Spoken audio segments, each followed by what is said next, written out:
ណាស់អើយ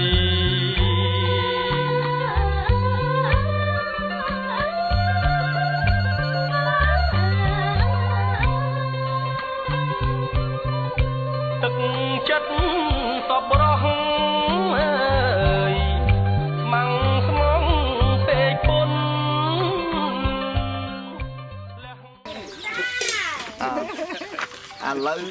ឥឡូវនេះចៅបានជីកដងមួយទៅចិត្តលោកនិយាយ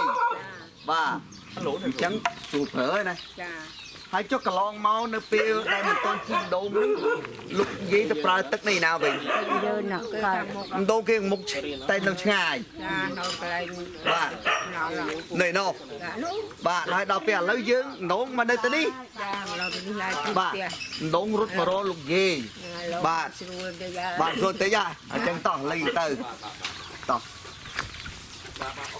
អូយហើយ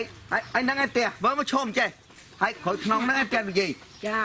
ហ្នឹងហ្មងផ្ទះហ្នឹងឯងផ្ទះហ្នឹងហ្មងចាហើយឥឡូវដងនៅតែណែចាអូហើយផ្ទះដល់ហើយដោយសារឃើញជីវភាពគាត់ខ្វះខាតហើយមនុស្សចាស់ហើយទឹកនៅឆ្ងាយបានជាយកទឹកមកដាក់ចិត្តផ្ទះគាត់ហ្នឹងហ្មងបាទអញ្ចឹងត្រេកអរហ្មងណាត្រេកអរខ្លាំងមើលតាំងពីគេយកដងនោះមកបានងូតប្រហែលដងហើយងូតចិត្តតិចដងងូតច្រើនដងហើយកូតច្រើនដងហើយកន្លងអូកន្លងកែងូតច្រើនដងហ្មងបាទ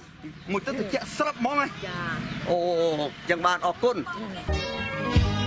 ខ្ញុំឃ្លាតកម្ពុជាទៅនៅអាមេរិកមិនមែនហើយរត់គេភ្លេចជាតិថែមណា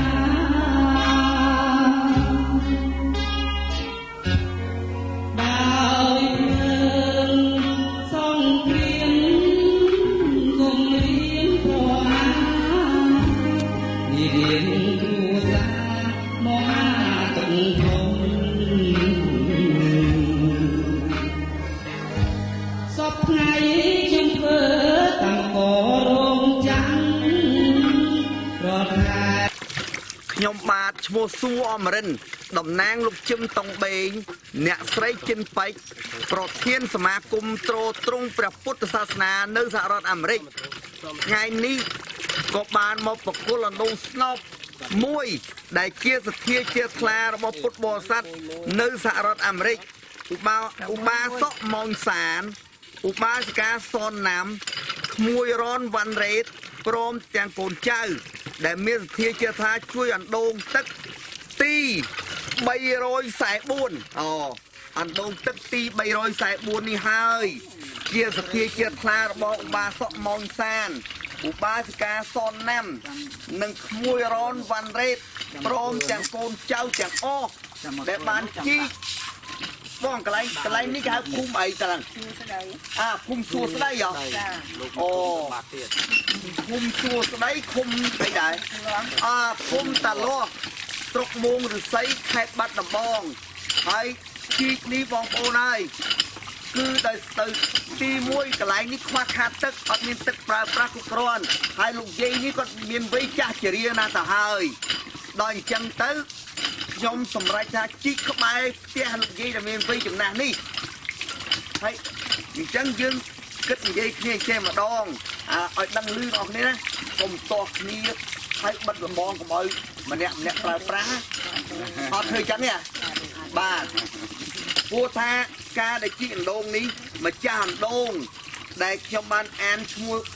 ខាងដើមនោះគាត់ក៏បានបនលោកយាយមានដីឲ្យគេជីកអណ្ដូងក៏បានបនដែរបាទនឹងយើងរួមនេះធ្វើបនអស់គ្នាមិនចឹងណានិយាយណាបាទ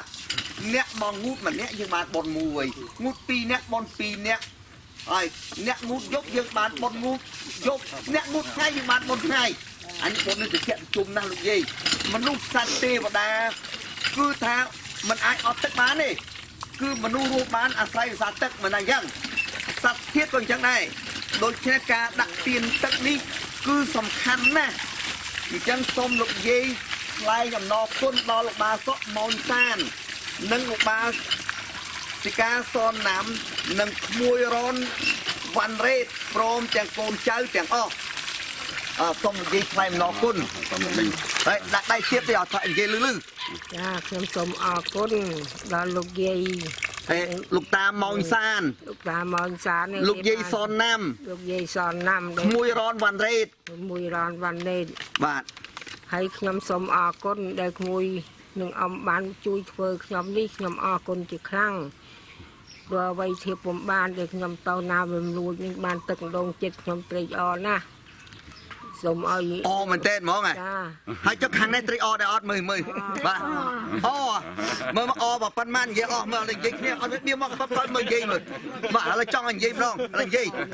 អូមែនតើហ្មងហើយចុះខាងនេះមកខាងនេះម្ដងស្អាតស្អាតអស់មកមើលអូបាទហើយមកឲ្យពោដំចាំណយដែនដងថាម៉េចឲ្យពោដំចាំដងមកឲ្យគាត់តិចទៅជុំរស់ស៊ីមានបានណា ចា ឥឡូវនេះខ្ញុំបាទឈ្មោះស៊ូអមរិនតំណាងជឹមតុងបេងអ្នកស្រីជិនពេជ្រប្រធានសមាគមត្រួតត្រងព្រះពុទ្ធសាសនានៅសហរដ្ឋអាមេរិកក៏សូមថ្លែងអំណរគុណដល់ពុទ្ធបរិស័ទដែលជាម្ចាស់អណ្ដូងដែលបានជីកនៅក្នុងភូមិសួស្ដីទៅនេះអញ្ចឹងបាទគឺឧបាសកម៉ោងសានឧបាសិកាសនណាំ